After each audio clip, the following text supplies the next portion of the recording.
한미합동훈련에서 미군들이 왜소한 체격의 한국 여군을 대놓고 무시하며 잠수 대결을 제안한다. 하지만 그녀는 사실 제주해녀 출신의 압도적인 잠수 능력자였고 오만한 미군들을 차례로 실신시키며 완벽하게 승리한다. 그리고 그 능력은 단순한 자존심 대결을 넘어 국가의 운명을 건 위험한 비밀 작전의 결정적인 열쇠가 된다. 본 영상 시청 후 이야기가 마음에 드셨다면 구독과 좋아요, 알림 설정 부탁드립니다. 감사합니다. 짙은 염소 냄새와 후지근한 습기가 거대한 실내 수영장을 가득 메우고 있었다. 천장에 넓은 유리창으로 쏟아져 들어오는 오후의 햇살이 수면 위에서 부서지며 수만 개의 은빛 조각으로 반짝였다. 철제 구조물이 만들어내는 희미한 울림과 간간히 터져나오는 물보라 소리가 평화로운 듯하면서도 기묘한 긴장감을 자아냈다. 이곳은 양국 해군의 우호 증진과 합동 작전 능력 향상을 위해 마련된 훈련 기지 내 수영장이었다. 며칠간 이어진 고된 해상 훈련을 마친 한국과 미국의 해군 장병들이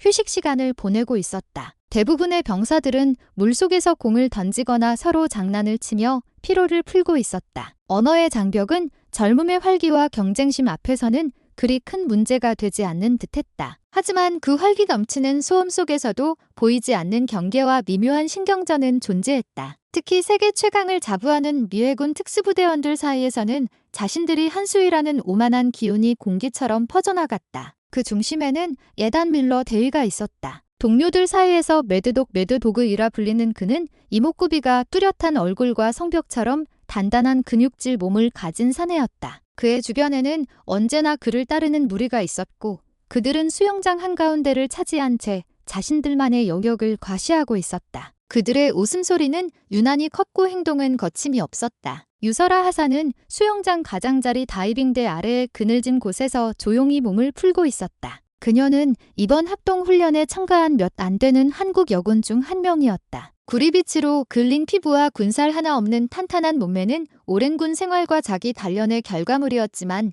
그녀의 존재는 미군들의 시야 안에서 그리 중요하게 여겨지지 않았다. 그들에게 그녀는 그저 체격이 작은 동양인 여군, 구색 맞추기 용으로 끼어있는 장식품 정도로 보일 뿐이었다. 설아는 주변의 소란에 아랑곳하지 않고 자신만의 호흡에 집중했다. 숨을 깊게 들이마시고 아주 천천히 마지막 한 방울의 공기까지 남김없이 뱉어냈다. 물에 들어가기 전 몸과 마음을 가다듬는 그녀만의 의식이었다. 그것은 군에 오기 훨씬 전부터, 기억나지 않는 어린 시절부터 몸에 밴 습관이었다. 그때였다. 밀러의 무리 중 한 명인 제이크 리안 별명 스키터의 과장된 몸짓으로 물 밖으로 나오더니 설아 쪽으로 다가왔다. 그의 얼굴에는 짓궂고 경멸적인 미소가 걸려 있었다. 이봐, 꼬마 아가씨, 수영은 할 줄 아나. 그의 말은 영어였지만 조롱의 뉘앙스는 언어를 넘어 명확하게 전달되었다. 주변에 있던 미군 몇몇이 키득키득거리며 이쪽을 쳐다봤다. 설아의 동기인 이준기 하사가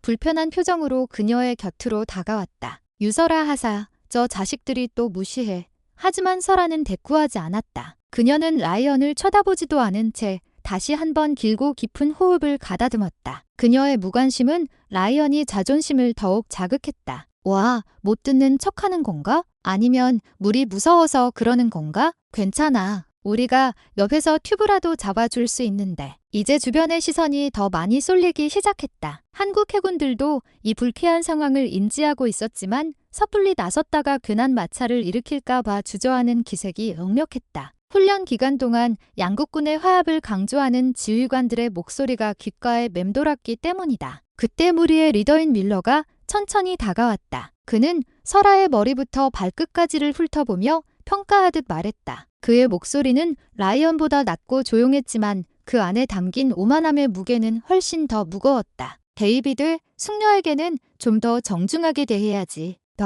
저 친구는 수영이 아니라 명상을 하러 온 것 같군. 동양의 신비로운 뭐 그런 거 말이야. 밀러의 말에 미군들 사이에서 다시 한번 폭소가 터져나왔다. 이준기 하사가 더는 참지 못하고 앞으로 나섰다. 지금 우리 동료에게 무례하게 구는 건가? 밀러는 이 하사를 마치 벌레 보듯 쳐다보더니 어깨를 으쓱했다. 뭐? 아니, 이건 그냥 궁금증의 표현이야. 너희 한국 해군, 특히 여군들은 어떤 훈련을 받는지 궁금해서 말이지. 우리처럼 극한의 상황에서 살아남는 훈련을 받기는 하는 건가? 그의 시선은 다시 설아에게 고정되었다. 설아는 마침내 몸풀기를 멈추고 자리에서 일어났다. 그녀의 키는 밀러의 가슴팍에도 채 미치지 못했다. 하지만 그녀는 조금도 위축되지 않고 고요하지만 흔들림 없는 눈으로 밀러를 정면으로 마주보았다. 그 눈빛에는 분노나 두려움 대신 깊이를 알 수 없는 차가운 평온함이 담겨 있었다. 훈련은 충분히 받습니다. 처음으로 입을 연 설아의 목소리는 나지막했지만 또렷했다. 예상치 못한 한국어 반격의 밀러는 잠시 말이 막혔지만 이내 통역을 해주는 동료를 통해 뜻을 파악하고는 다시 비웃음을 지었다. 충분히 좋아. 그럼 얼마나 충분한지 한번 볼까? 여기서 아주 간단한 테스트를 해보지. 누가 더 오래 물속에서 숨을 참을 수 있는지. 겁나지 않는다면 말이야. 그것은 명백한 도발이자 거절할 수 없도록 판을 짜 놓은 덫이었다. 여기서 물러선다면 개인의 굴욕을 넘어 한국 해군 전체의 명예가 실추되는 것처럼 보일 수 있는 상황이었다. 이준기 하사가 설아의 팔을 잡으며 말렸지만 설아는 이미 결심을 굳힌 듯했다. 그녀는 밀러와 그의 무리를 천천히 둘러보았다. 그들의 얼굴에 떠오른 조롱과 비웃음, 그리고 승리를 확신하는 오만한 표정들을 하나하나 눈에 담았다. 그리고는 아주 짧게 그러나 수영장 전체에 울릴 만큼 분명하게 대답했다. 좋습니다. 대결을 받아들이겠습니다. 그 순간 수영장의 모든 소음이 거짓말처럼 멎었다. 설아의 대답은 잔잔한 수면에 던져진 돌멩이처럼 예기치 못한 파문을 일으키며 순식간에 퍼져나갔다. 밀러의 입가에 걸려있던 비웃음이 잠시 굳어졌다. 그는 저 작은 동양인 여군이 감히 자신의 도전을 정면으로 받아들일 줄은 상상도 못했던 것이다. 하지만 그는 이내 더 큰 웃음을 터뜨렸다. 그에게 이것은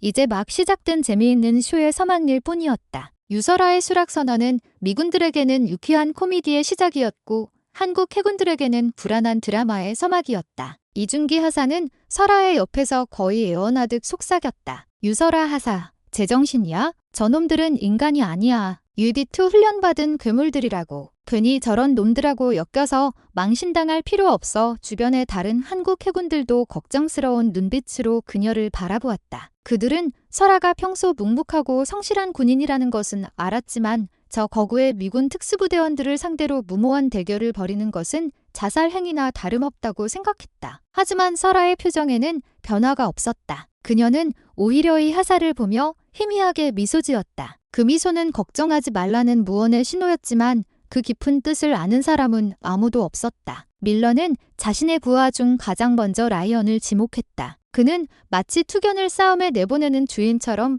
라이언이 어깨를 툭툭 치며 말했다. 스키터, 가서 저 아가씨에게 미 해군의 숨쉬는 법을 가르쳐줘. 너무 오래 걸리진 말고 한 1분 정도면 충분하겠지. 맡겨두라고 대위님. 내 폐활량의 반도 쓰기 전에 저 친구는 물고기 밥 달라고 아우성칠걸.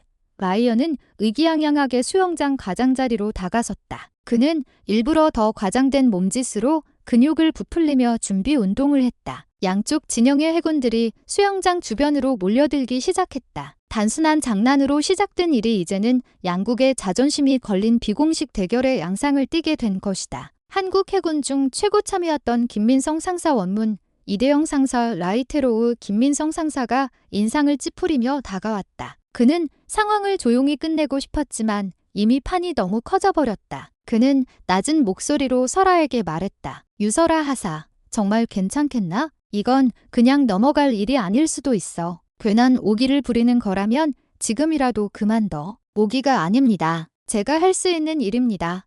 설아의 대답은 단호했다. 그녀의 눈빛에서 무언가 범상치 않은 확신을 읽은 김 상사는 더 이상 말을 잇지 못하고 한숨을 쉬며 뒤로 물러섰다. 이제 그녀를 믿어줄 수밖에 없었다. 대결 방식은 간단했다. 두 사람이 동시에 잠수하여 더 오래 버티는 쪽이 승리하는 것이었다. 수영장 바닥에 설치된 타일의 특정 지점을 손으로 짚고 엎드린 자세를 유지해야 했다. 공정성을 위해 양측에서 한 명씩 시간을 측정하고 심판 역할을 맡기로 했다. 라이언과 설아가 나란히 수영장 가장자리에 섰다. 라이언은 키가 훤칠하고 어깨가 떡 벌어져 있었지만 설아는 그에 비하면 소녀처럼 가녀려 보였다. 체격의 차이는 누가 봐도 압도적이었다. 미군들 사이에서는 이미 승리를 예감하는 환호와 휘파람 소리가 터져나왔다. 준비, 미군 측 심판이 외쳤다. 라이언은 크게 심호흡을 하며 가슴을 한껏 부풀렸다. 그의 얼굴에는 여유와 자신감이 넘쳤다. 반면 설아는 평소와 똑같은 길고 차분한 호흡을 반복할 뿐이었다. 그녀는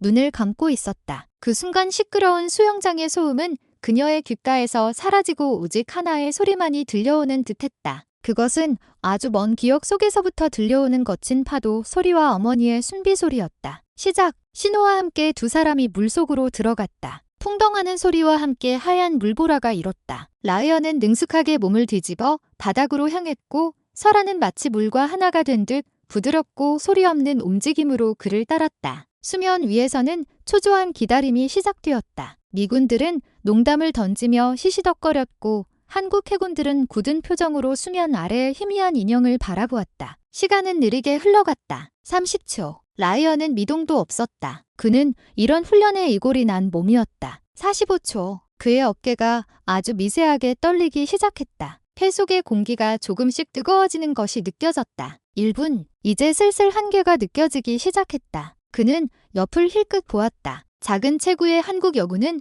바닥에 조각상처럼 붙어서 미동도 하지 않았다. 라이언이 미간에 짜증 섞인 주름이 잡혔다. 1분 15초. 가슴이 터질 듯이 답답해졌다. 머릿속에서 경고 신호가 울리기 시작했다. 그는 이 작은 여자 앞에서 먼저 나갈 수는 없다고 생각하며 필사적으로 버텼다. 하지만 몸의 본능은 이성을 압도했다. 1분 20초. 라이언이 몸이 크게 한 번 경련했다. 그는 더 이상 참지 못하고 바닥을 박차고 수면으로 튀어올랐다. 푸하, 콜록콜록 물 밖으로 나온 그는 거친 기침을 연거푸 쏟아내며 허겁지겁 공기를 빨아들였다. 미군들은 그가 당연히 이겼을 거라 생각하고 환호성을 지르려다 멈칫했다. 설아가 아직 물속에 있었기 때문이다. 모두의 시선이 수영장 바닥의 작은 인형에 고정되었다. 1분 30초, 1분 40초. 시간이 계속 흘러갔지만 그녀는 나올 기미를 보이지 않았다. 라이언의 얼굴은 당혹감과 굴욕감으로 붉게 물들었다. 마침내 2분이 다 되었을 때 설아는 마치 산책을 마치고 돌아온 사람처럼 여유롭게 그리고 조용히 수면 위로 떠올랐다. 그녀는 물 밖으로 나오면서 길고 독특한 휘파람 소리를 냈다. 헤이! 그것은 공기를 한꺼번에 들이마시는 소리가 아니라 좁은 통로를 통해 압축된 공기를 빨아들이는 듯한 날카롭고 처연한 소리였다. 수영장에는 정적이 흘렀다. 그 기묘한 숨소리는 모두에게 낯설고 충격적이었다. 설아는 젖은 머리카락을 쓸어넘기며 아무 일도 없었다는 듯 담담한 표정으로 서 있었다. 그녀의 호흡은 조금의 흐트러짐도 없었다. 첫 번째 대결의 결과는 명백했다. 라이언이 완패였다. 미군들의 얼굴에서 웃음기가 사라졌다. 그들은 자신들이 무시하고 조롱했던 저 작은 여군이 가진 능력의 편린을 목격하고는 혼란에 빠졌다. 밀러의 표정은 굳어 있었다. 그는 장난이 더 이상 장난이 아니게 되었음을 직감했다. 이제 그의 자존심에 본격적으로 금이 가기 시작했다. 첫 번째 대결의 충격은 쉽게 가시지 않았다. 라이언은 수건으로 얼굴을 감싼 채 구석에 주저앉아 있었고 다른 미군들은 더 이상 큰 소리로 떠들지 못했다. 그들의 시선은 설아에게 고정되어 있었지만 그 안에는 이전의 경멸 대신 이해할 수 없다는 의문과 희미한 경계심이 자리 잡고 있었다. 한국 해군들 사이에서는 조용한 흥분과 환호가 번져나갔다. 이준기 하사는 설아의 어깨를 치며 연신 정말 대단하다고 외쳤다. 김민성 산사 역시 굳었던 표정을 풀고는 알 수 없는 눈빛으로 설아를 바라보았다. 그는 저 여군에게 자신이 모르는 무언가가 있음을 깨달았다. 밀러는 상황을 되돌려야 했다. 이대로 물러서는 것은 매드독이라는 자신의 명성에 먹칠을 하는 것이었다. 그는 자신의 팀에서 두 번째로 잠수 능력이 뛰어난 알렉스 스톤 별명 아이스맨을 불렀다. 스톤은 이름처럼 감정 변화가 거의 없고 어떤 상황에서도 냉정함을 잃지 않는 것으로 유명했다. 그는 라이언처럼 흥분하지 않고 조용히 설아를 관찰하고 있었다. 아이스맨, 상황이 좀 재밌게 됐군. 저 친구 보기보다 실력이 있어. 하지만 그게 전부일 거야. 운이 좋았거나 아니면 SKITT야가 방심했거나. 가서 진짜 실력 차이가 뭔지 보여줘. 스톤은 말없이 고개를 끄덕였다. 그는 라이언과는 달랐다. 상대를 얕보지 않고 철저하게 분석하는 타입이었다. 그는 설아가 물 위로 솟아오를 때 냈던 그 기묘한 숨소리를 기억했다. 그것은 일반적인 호흡법이 아니었다. 분명 무언가 특별한 비결이 있을 터였다. 두 번째 대결이 준비되는 동안 설아는 다시 눈을 감았다. 그러자 눈앞에 푸르고 깊은 제주 바다가 펼쳐졌다. 귀에는 염소 냄새 대신 짭짤한 바다 내음이 기계적인 소음 대신 세차게 부서지는 파도 소리가 가득 찼다. 그녀의 기억은 10살 남짓한 어린 소녀 시절로 거슬러 올라갔다. 할머니의 손, 어머니의 손을 잡고 처음으로 태왁 망사리 해내우 다이빙 기어 파우PLILM을 부여잡고 바다에 뛰어들었던 그날. 차갑고 거친 물살이 온몸을 휘감았을 때의 공포감. 하지만 그 공포를 잠재워준 것은 물질을 마치고 물 밖으로 나와 숨을 고르던 어머니의 순비소리였다. 헤이. 그 소리는 바다의 신에게 자신의 생존을 알리는 신호이자 고된 삶을 이어가는 강인한 여성들의 약속과도 같은 소리였다. 사라의 집안은 대대로 제주에서 해녀 일을 해왔다. 그녀의 할머니는 전설적인 상군 해녀였고 어머니 역시 그 뒤를 이었다. 사라에게 바다는 놀이터이자 두려움의 대상이었고 삶의 터전 그 자체였다. 그녀는 무태 아이들이 걷고 뛰는 법을 배우듯 바다에서 숨참고 물질하는 법을 배웠다. 어머니는 그녀에게 혹독하게 가르쳤다. 절대 욕심내지 말라고, 자신의 숨만큼만 머물다 나오라고. 바다는 모든 것을 내어주지만 한순간의 욕심은 모든 것을 앗아갈 수 있다고. 그녀는 수심은 10톤 익스트엠, 20톤 익스트엠 아래의 바위 틈에 숨은 전복과 설화를 캐기 위해 1트위즈트분, 2톤 익스트분을 맨몸으로 버티는 훈련을 반복했다. 그것은 단순한 숨참기가 아니었다. 차가운 수압을 온몸으로 견디고 급변하는 조류에 맞서 몸의 균형을 잡고 희미한 시야 속에서 목표물을 찾아내는 고도의 기술이자 생존이었다. 폐가 터질 듯한 고통 속에서 마지막 한계까지 버티다 수면으로 솟구쳐 오를 때 어머니는 늘 그녀에게 말했다. 숨은 뱉는 게 먼저다. 몸속의 탁한 기운을 다 내보내고 그 다음에야 맑은 숨을 들쉬는 거다. 그 독특한 호흡법, 숨비소리는 가장 효율적으로 산소를 공급하고 이산화탄소를 배출하여 다음 잠수를 준비하는 해녀들만의 지혜였다. 군에 입대한 것은 그런 삶에서 벗어나고 싶어서였다. 거친 바다와 싸우는 대신 더 큰 세상에서 자신의 능력을 시험해 보고 싶었다. 해군 특수부대 훈련은 고됐지만 그녀에게 물속에서의 훈련만큼은 어린 시절의 놀이와도 같았다. 하지만 그녀는 자신의 배경을 굳이 드러내지 않았다. 동료들은 그저 그녀가 수영을 잘하는 군인 정도로만 알 뿐이었다. 준비의 심판의 외침이 그녀를 다시 현실의 수영장으로 데려왔다. 눈을 뜬 설아의 눈빛은 이전보다 더 깊고 고요해져 있었다. 이제 그녀의 마음속에는 제주의 검푸른 바다가 넘실거리고 있었다. 스톤은 설아의 맞은편에 섰다. 그의 눈빛은 날카로웠고 모든 동작은 계산된 듯했다. 그는 불필요한 심호흡을 하지 않았다. 대신 특수부대에서 배운 호흡법으로 맥박을 낮추고 몸을 이완시키는 데 집중했다. 그는 이 대결을 힘이 아닌 정신력과 기술의 싸움으로 보고 있었다. 시작! 두 사람은 거의 동시에 물속으로 사라졌다. 이번에는 리안 때보다 훨씬 더 긴장감이 흘렀다. 스톤은 처음부터 무리하지 않았다. 그는 최대한 몸의 움직임을 줄이고 산소 소모를 최소화하는 데 집중했다. 그는 마치 동면에 들어간 파충류처럼 고요하게 바닥에 엎드려 있었다. 1분이 지났다. 1분 30초가 지났다. 라이언이 탈락했던 시간이 훌쩍 지났지만 두 사람은 미동도 없었다. 수면 위에서 지켜보던 사람들의 얼굴이 굳어지기 시작했다. 2분이 지났다. 이제부터는 인간의 한계를 시험하는 영역이었다. 스톤의 가슴이 미세하게 부풀어 올랐다 가라앉는 것이 보였다. 그의 냉정함에도 조금씩 균열이 가기 시작했다. 혈액 속의 이산화탄소 농도가 높아지면서 뇌가 격렬하게 경고를 보내고 있었다. 숨을 쉬어라. 당장 숨을 쉬어라. 그는 옆을 보았다. 설아는 여전히 그 자리에 있었다. 마치 시간이 멈춘 듯 바다 밑의 바위처럼 고요하게. 그녀의 모습은 평온해 보이기까지 했다. 스톤의 머릿속에 혼란이 찾아왔다. 저 여자는 대체 뭐지? 인간인가? 그의 이성이 흔들리기 시작하자 몸의 고통은 몇 배로 증폭되었다. 2분 30초. 스톤의 몸이 활처럼 휘었다. 그는 온 힘을 다해 버티려 했지만 눈앞이 흐려지고 온몸의 근육이 제멋대로 경련을 일으켰다. 결국 그는 본능적으로 바닥을 차고 튀어 올랐다. 허물 밖으로 나온 스톤은 라이언보다 더 심하게 숨을 몰아쉬었다. 그의 얼굴은 하얗게 질려 있었다. 그는 이길 수 없다는 것을, 차원이 다른 상대라는 것을 온몸으로 깨달았다. 그리고 이번에도 설아는 그보다 30초나 더 지난 총 3분이 되었을 때 물 위로 모습을 드러냈다. 그리고 어김없이 그 날카롭고 처연한 숨비소리가 수영장에 울려 퍼졌다. 헤이! 이제 미군들 사이에서는 경악과 충격, 심지어 약간의 공포감마저 감돌았다. 밀러의 얼굴은 분노로 시뻘겋게 달아올랐다. 그의 정의 부대원 2명이 연달아 그것도 압도적으로 패배했다. 그것은 그의 리더십과 미 해군 전체의 자존심에 대한 정면 도전이었다. 그는 더 이상 이 상황을 지켜보고만 있을 수 없었다. 그가 직접 나서서 이 말도 안 되는 상황을 끝내야 했다. 두 번째 대결이 끝난 후 수영장의 공기는 완전히 달라졌다. 처음에 가볍고 소란스럽던 분위기는 온데간데였고 얼음장처럼 차가운 긴장감만이 맴돌았다. 한국 해군들은 더 이상 환호하지 않았다. 그들은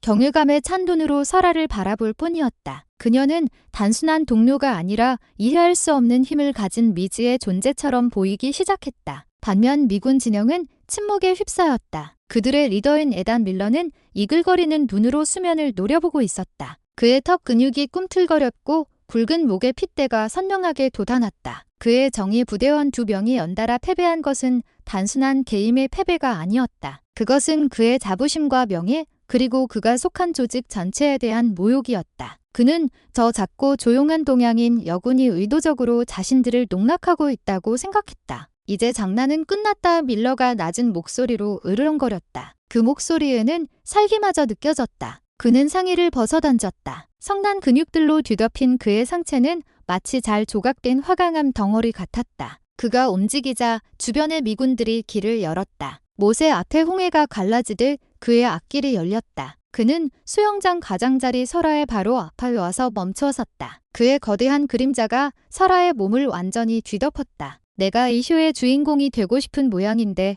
유감이지만 이제 막을 내릴 시간이다. 내가 직접 상대해주지. 이건 그냥 대결이 아니야. 내가 가진 그 알량한 재주와 우리 해군 특수부대의 훈련 중 어느 쪽이 진짜인지 증명하는 싸움이다. 그의 선언의 주변의 모든 이들이 숨을 죽였다. 이것은 이제 개인 간의 대결을 넘어 양국 해군의 자존심을 건 진검승부가 되어버렸다. 김민성 상사가 다급하게 다가와 밀러를 막아서려 했다. 밀러 대위, 과한 것 같소. 이쯤에서 그만하는 게 어떻겠소? 우린 동맹이지 적이 아니잖소. 하지만 밀러는 김 상사를 거들떠보지도 않았다. 그의 시선은 오직 설아에게만 고정되어 있었다. 비켜. 이건 군인 대 군인의 대결이다. 방해하지 마시오. 설아는 그런 밀러를 조용히 올려다보았다. 그의 눈동자 속에서 들끓고 있는 분노와 증오, 그리고 승리에 대한 광적인 집착을 보았다. 그녀는 알 수 있었다. 이 남자는 이기기 위해서라면 무슨 짓이든 할 것이라는 것을. 그는 자신의 한계를 넘어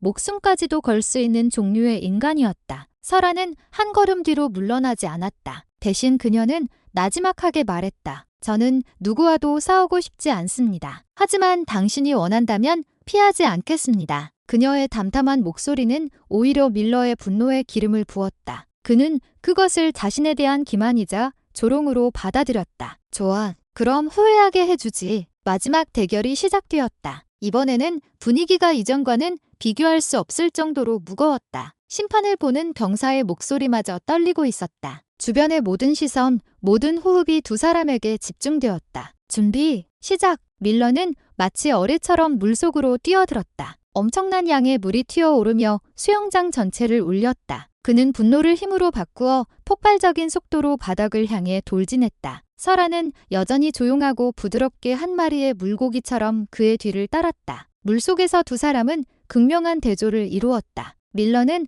온몸의 근육을 긴장시킨 채 엄청난 정신력으로 몸의 본능을 억누르고 있었다. 그의 자세는 공격적이었고 당장이라도 무언가를 부숴버릴 듯한 기세였다. 반면 설아는 몸의 모든 힘을 빼고 물의 흐름에 몸을 맡긴 듯 보였다. 그녀는 눈을 감고 있었다. 마치 깊은 명상에 잠긴 수행자처럼. 시간이 흘러갔다. 1분, 2분, 3분. 스톤이 버텼던 시간이 훌쩍 지났지만 두 사람은 여전히 물속에 있었다. 수면 위의 사람들은 이제 경악을 넘어 공포를 느끼기 시작했다. 저것은 인간이 할 수 있는 영역이 아니었다. 3분 30초. 밀러의 몸이 미세하게 떨리기 시작했다. 그의 폐는 불덩이처럼 타오르는 듯했고 관자놀이의 혈관이 터질 것처럼 팽팽하게 부풀어 올랐다. 시야가 조금씩 흐려지기 시작했다. 하지만 그는 포기할 수 없었다. 여기서 저 여자보다 먼저 나간다면 그는 모든 것을 잃게 된다. 그는 군 생활 내내 받아온 극한의 훈련을 떠올렸다. 지옥주,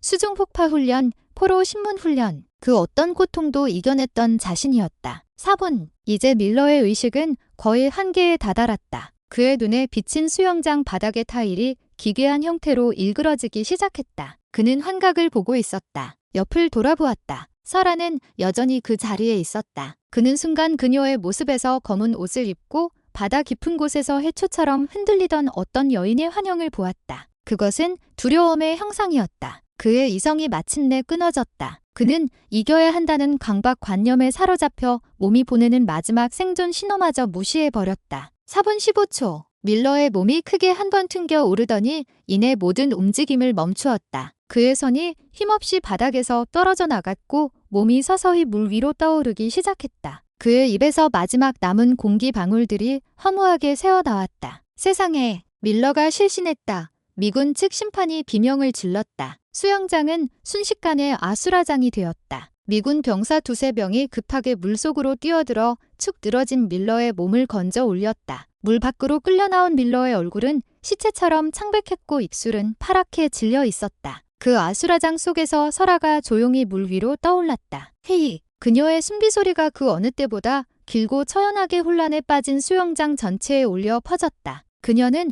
의무병들이 밀러에게 달려들어 심폐소생술을 하는 광경을 담담한 눈으로 바라보았다. 그녀의 얼굴에는 승자의 기쁨도 패자에 대한 연민도 없었다. 오직 깊고 고요한 바다와도 같은 평온함만이 존재할 뿐이었다. 에단 밀러 대위가 실신하여 물 밖으로 끌려나온 순간 비공식적인 대결은 끝났다. 이제 그것은 양국군의 공식적인 사건이 되었다. 의무병들의 다급한 외침과 무전기 소리가 수영장을 가득 메웠다. 밀러는 들것에 실려 황급히 의무실로 옮겨졌고 현장에 있던 모든 병사들은 지휘관들의 지시에 따라 해산해야 했다. 소문은 바람보다 빨랐다. 한국 해군의 이름 없는 여군 하사 1명이 미 해군 특수부대원 3명을 그것도 그들의 리더인 매드독 뷸러까지 잠수 대결에서 압도적으로 이겼다는 이야기는 순식간에 기지 전체로 퍼져나갔다. 이야기는 입을 거칠 때마다 조금씩 부풀려지고 각색되었다. 그녀가 사실은 북파 공작원 출신이라는 둥,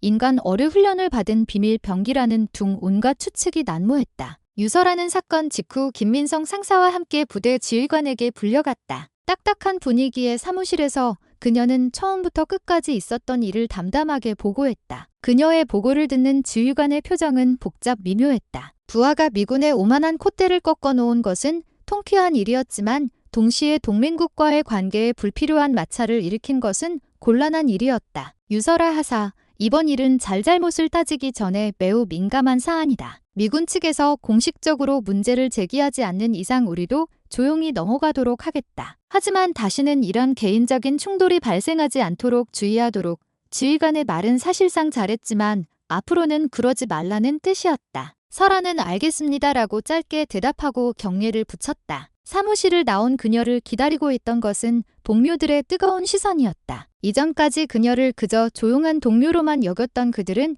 이제 그녀를 경외와 감탄이 뒤섞인 눈으로 바라보았다. 이준기 하사는 그녀에게 달려와 엄지손가락을 치켜세웠다. 유설아 하사, 너 정말 대단하다. 속이 다 시원하다. 그 거만한 놈들 표정 봤어야 하는데. 완전 영웅이야, 영웅. 하지만 설아는 그런 칭찬에도 별다른 반응을 보이지 않았다. 그녀에게 그것은 영웅적인 행위가 아니었다. 그저 자신의 앞에서 벌어진 무례한 도발에 자신이 가장 잘할 수 있는 방식으로 응수했을 뿐이었다. 그것은 그녀가 평생을 살아온 방식이었다. 바다는 말이 없다. 그저 자신의 깊이와 힘으로 모든 것을 증명할 뿐이다. 그날 저녁 식당의 분위기는 평소와 사뭇 달랐다. 미군들은 한쪽 구석에 모여 조용히 식사를 했다. 그들의 얼굴에서는 특유의 활기와 오만함이 사라져 있었다. 특히 밀러의 부대원들은 마치 큰 전쟁에서 패한 패잔병들처럼 고개를 숙이고 있었다. 밀러는 의무실에서 안정을 취하고 있었지만 그의 부재는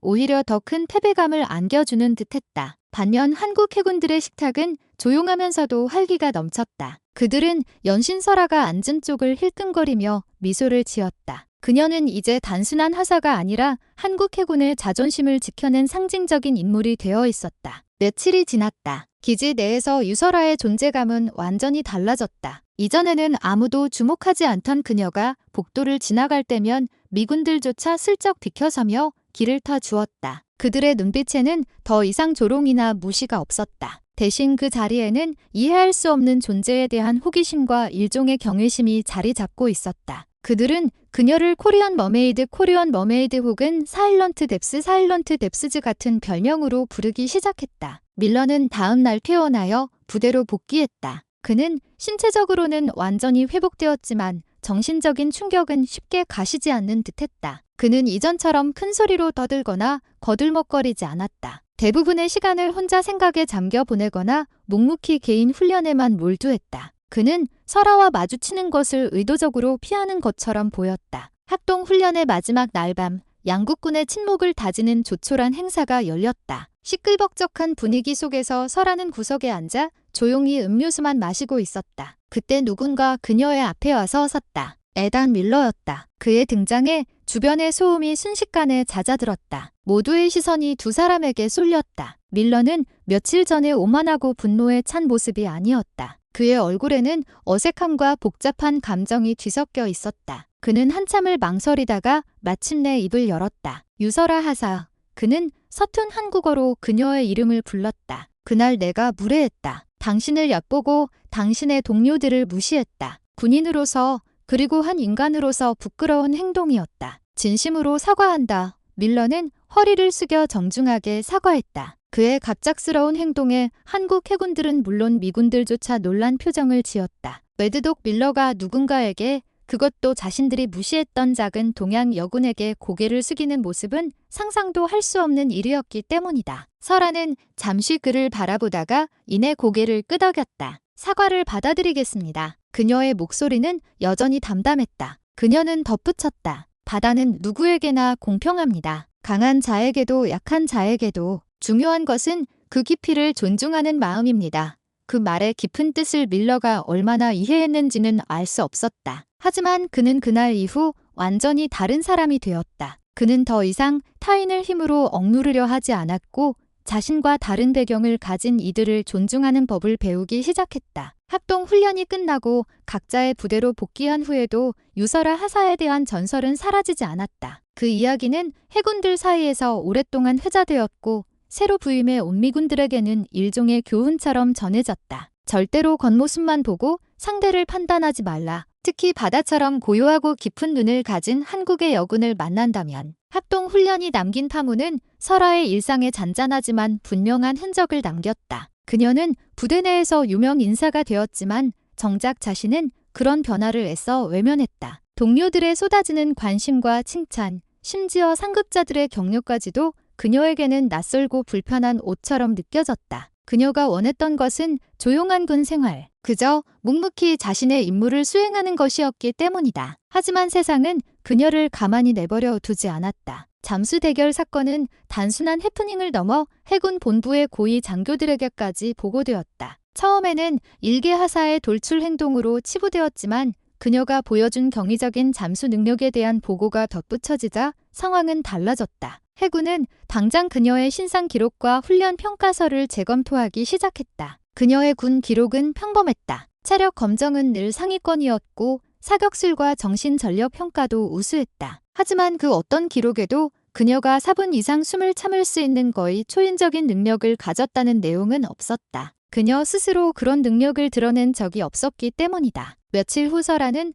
해군 특수전전단 유디트의 SEL이 훈련 교관인서 주임원사 원문 한원설 라이테로우서 주임원사로부터 호출을 받았다. 서 주임원사는 해군대에서도 살아있는 전설로 통하는 인물이었다. 수십 년간 거친 파도와 싸우며 수많은 작전을 성공으로 이끈 베테랑 중에 베테랑이었다. 그는 설아를 자신의 사무실로 불러 딱딱한 표정으로 서류를 뒤적이며 물었다. 유설아 하사, 자네 기록을 보니 출신지가 제주로 되어 있군. 혹시 집안에 해녀 일을 하시는 분이 있나? 어머니와 할머니께서 해녀이십니다. 서 주임원사의 눈이 빛났다. 그는 모든 퍼즐이 맞춰졌다는 듯 고개를 끄덕였다. 그렇군. 숨비소리. 찬이가 물 밖으로 나올 때 냈다는 그 소리가 뭔지 이제 알겠군. 서 주임원사는 의자에서 일어나 창밖의 훈련장을 바라보며 말을 이었다. 유설아 하사, 자네는 군이라는 조직이 감당하기에는 너무 특별한 재능을 가졌어. 그 능력은 총이나 미사일보다 더 강력한 무기가 될 수도 있지. 하지만 제대로 다듬지 않으면 그저 신기한 재주에 머물고 말 거야.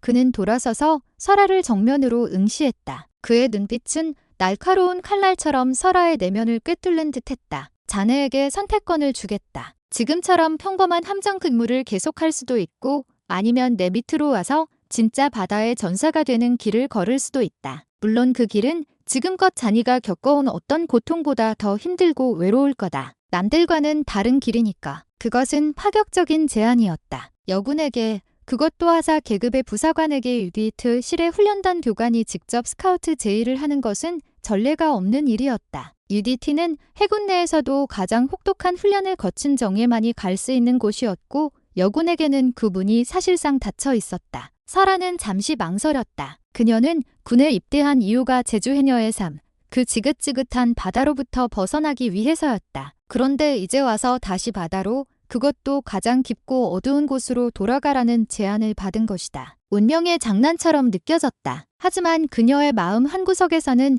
잊고 있던 불꽃이 다시 타오르는 것을 느꼈다. 그것은 자신의 한계를 시험해보고 싶은 원초적인 욕망이었다. 제주의 작은 바다가 아니라 전 세계의 거친 바다를 상대로 자신의 능력이 어디까지 통할지 알고 싶었다. 밀러와의 대결은 그녀 안에 잠들어 있던 그 여성을 깨웠다. 해보겠습니다. 설아의 대답에 서 주임원사는 만족스러운 미소를 지었다. 그날부터 유설아의 삶은 완전히 새로운 국면으로 접어들었다. 그녀는 특수전전단 훈련생 자격으로 특별 편입되었다. 그녀의 등장은 유디트 캠프 전체를 발칵 뒤집어 놓았다. 근육질의 남성들만 득실거리는 그곳에 나타난 작고 가녀린 여군은 이질적인 존재 그 자체였다. 훈련생들은 물론 교관들까지도 그녀를 의심과 불신의 눈으로 바라보았다. 해군 본부의 낙하산 인사, 총회 받는 문제아 정도로 취급했다. 그들은 대놓고 그녀를 무시하거나 훈련 중에 교묘하게 따돌렸다. 지옥주 훈련의 시작을 알리는 입소식 날,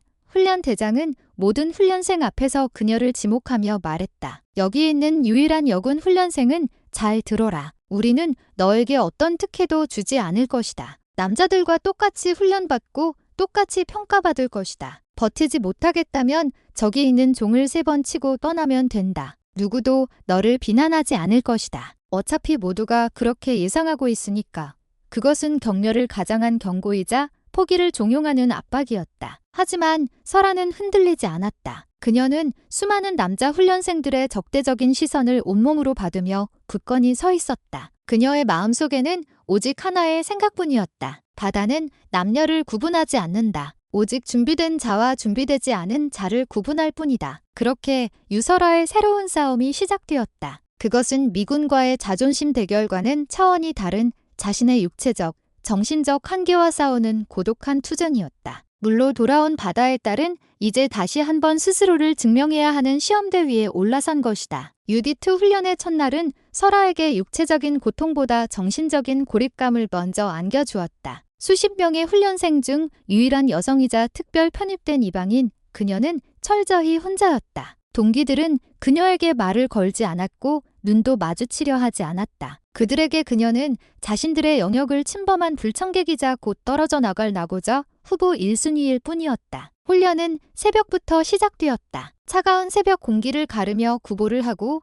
끝없이 이어지는 팔굽혀펴기와 윗몸 일으키기, 턱걸이를 반복했다. 설아는 체력적으로 결코 뒤처지지 않았다. 오히려 군살 하나 없는 그녀의 몸은 강철처럼 단련되어 있어 어지간한 남성 훈련생들보다 더 뛰어난 근지구력을 보여주었다. 하지만 교관들의 평가는 냉정했다. 그들은 설아가 완벽하게 과업을 수행해도 칭찬 한마디 하지 않았다. 대신 아주 사소한 실수를 집요하게 파고들며 전체 기합을 주었다. 유설아 훈련생, 내 동작이 동기들보다 0.1달러초 늦었다. 전원 대가리 박아 교관의 불호령이 떨어지면 수십 명의 훈련생들이 그녀를 원망하는 눈빛으로 쳐다보며 아스팔트 바닥에 머리를 박아야 했다. 그런 일이 반복되자 동기들의 노골적인 적대감은 점점 더 심해졌다. 식사 시간에 그녀의 식판을 일부러 쳐서 엎지르거나 취침 시간에 그녀의 관물대를 뒤집어 놓는 유치한 괴롭힘이 시작되었다. 설아는 그 모든 것을 묵묵히 견뎌냈다. 그녀는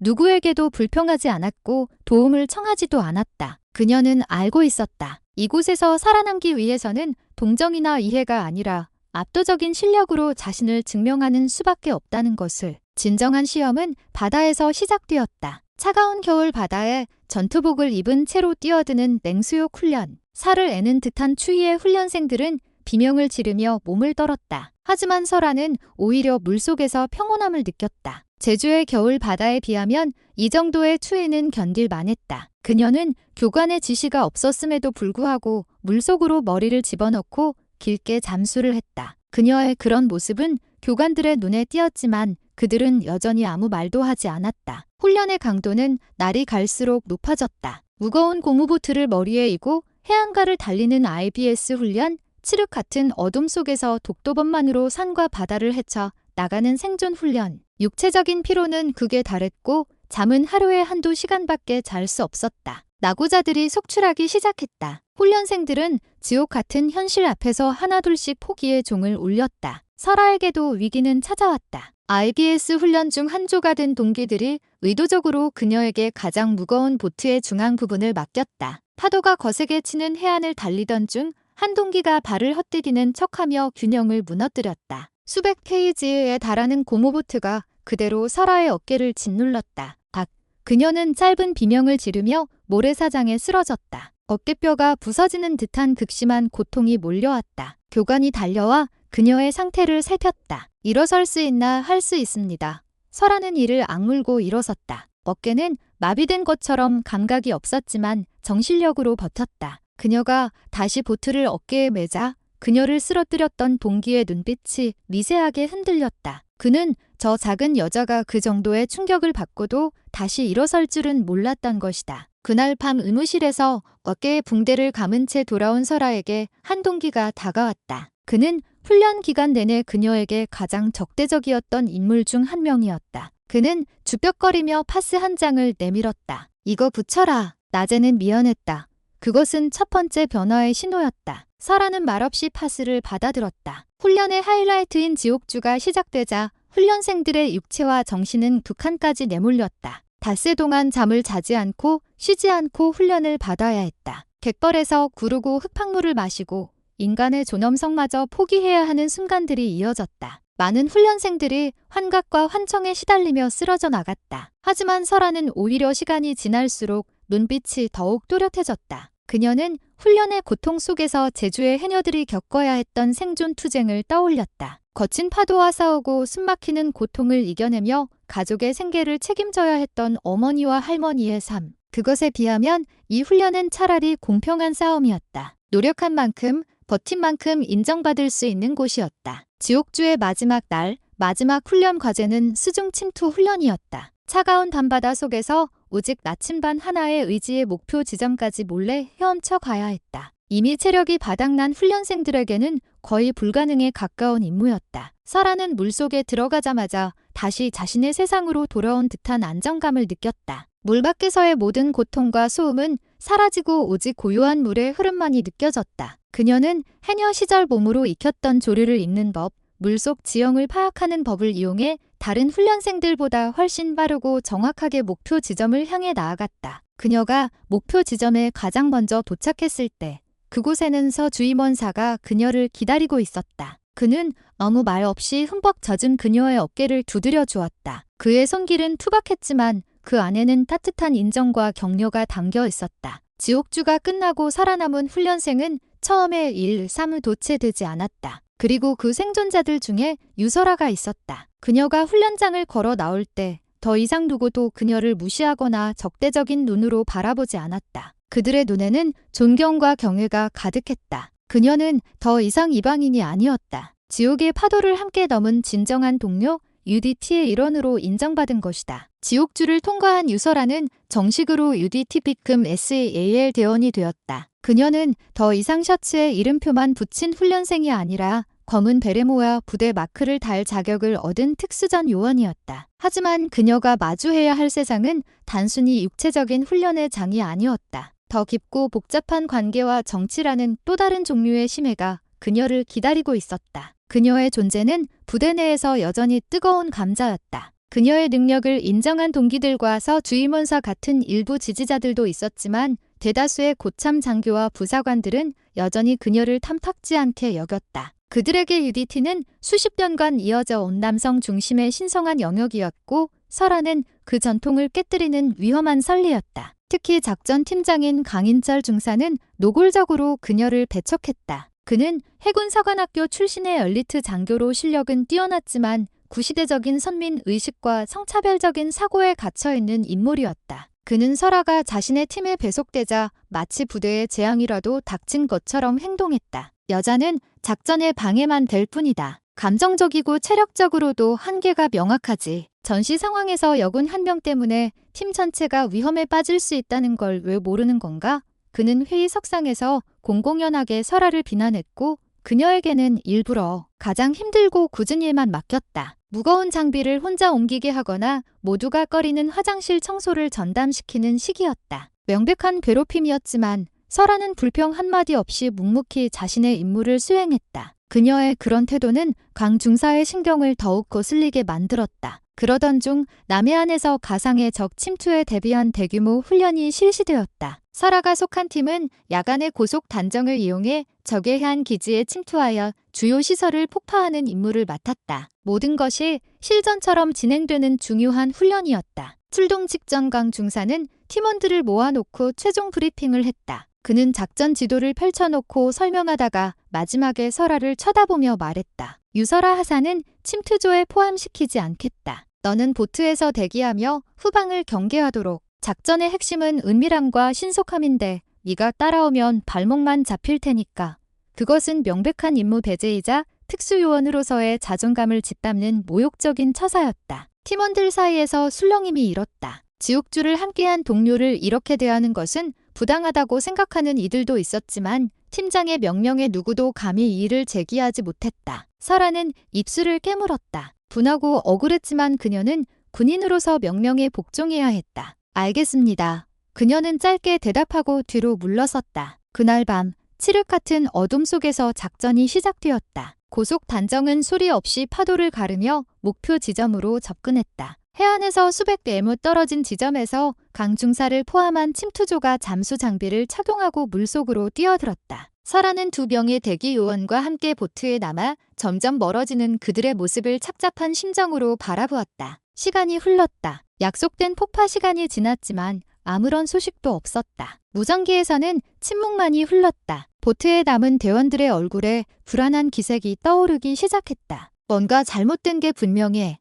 그때였다. 통신 장비를 담당하던 대원이 다급하게 외쳤다. 팀장님과의 통신이 두절됐다. 마지막으로 잡힌 신호는 제기랄 예상 경로를 크게 벗어난 수중동굴 지역이야. 수중동굴. 그 지역은 조류가 복잡하고 시야가 극도로 제한되어 있어 훈련 규범에도 접근 금지 구역으로 명시된 곳이었다. 강 중사가 무리하게 지름길을 택하려다 길을 잃고 조난당했을 가능성이 컸다. 상황은 최악으로 치닫고 있었다. 당장 상부에 보고하고 구조팀을 요청해야 했지만 그랬다가는 훈련은 실패로 끝나고 강 중사를 포함한 팀원들은 중징계를 피할 수 없었다. 남은 시간은 얼마 없었다. 산소 탱크의 공기가 떨어지기 전에 그들을 찾아내야 했다. 보트에 남은 대원들은 우왕좌왕하며 어쩔 줄 몰라 했다. 그때 설아가 조용히 자리에서 일어났다. 그녀는 망설임 없이 자신의 잠수 장비를 착용하기 시작했다. 뭐 하는 거야? 유하사 구하러 가겠습니다.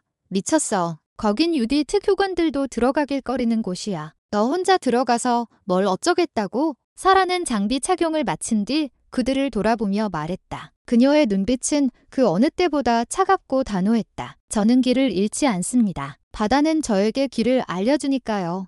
그 말을 마친 설아는 한치의 망설임도 없이 차가운 밤바다 속으로 몸을 던졌다. 그녀는 자신을 인정하지 않았던 팀장을 구하기 위해 그 누구도 두려워하는 미지의 심해 속으로 혼자서 뛰어든 것이다. 유설아가 뛰어든 밤바다는 칠흑 같은 어둠 그 자체였다. 랜턴 불빛이 닿는 몇 미터 앞을 제외하고는 아무것도 보이지 않았다. 수온은 뼈를 시리게 할 만큼 차가웠고 불규칙한 조류가 그녀의 몸을 사정없이 흔들어댔다. 보통 사람이라면 극심한 공포와 방향 감각 상실로 패닉에 빠질 만한 상황이었다. 하지만 설아는 침착했다. 그녀는 눈을 감고 온몸의 감각을 열었다. 피부로 느껴지는 물의 미세한 흐름, 귀로 들려오는 바위와 물이 부딪히는 소리, 심지어 물에 섞인 흙과 모래의 냄새까지. 그녀는 이 모든 정보를 종합하여 머릿속에 수중 지도를 그려나갔다. 그것은 첨단 장비가 알려줄 수 없는 오직 바다와 함께 살아온 자만이 가질 수 있는 원초적인 감각이었다. 그녀는 어린 시절 해무가 짙게 낀 날에도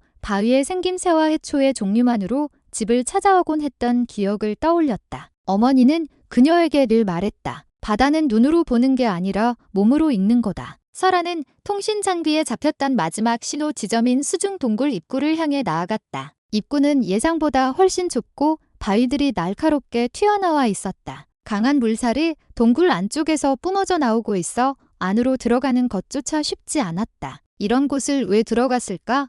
설아는 강인철 중사의 조급함과 공명심을 이해할 수 없었지만 지금은 그를 탓할 때가 아니었다. 그녀는 동굴벽을 붙잡고 조심스럽게 안으로 진입했다. 동굴 내부는 미로처럼 복잡하게 얽혀 있었다. 한 사람이 겨우 지나갈 만한 좁은 통로가 여러 갈래로 나뉘어 있었다. 자칫 잘못된 길로 들어서면 영원히 갇혀버릴 수도 있는 곳이었다. 그녀는 잠시 멈춰 서호흡을 가다듬었다. 그리고는 바닥에 쌓인 모래의 흔적을 살폈다. 침투조가 지나가면서 남긴 미세한 교란의 흔적, 흩어진 모래 입자들이 향하는 방향을 쫓았다. 그것은 거의 불가능에 가까운 일이었지만 그녀의 눈에는 그 희미한 길이 보였다. 얼마나 나아갔을까? 한쪽 구석에서 희미한 빛이 새어 나오는 것을 발견했다. 침투조가 떨어뜨린 예비용 랜턴이었다. 희망이 보였다. 그녀는 속도를 높여 그쪽으로 향했다. 그리고 마침내 동굴의 막다른 공간에서 침투조를 발견했다. 그들은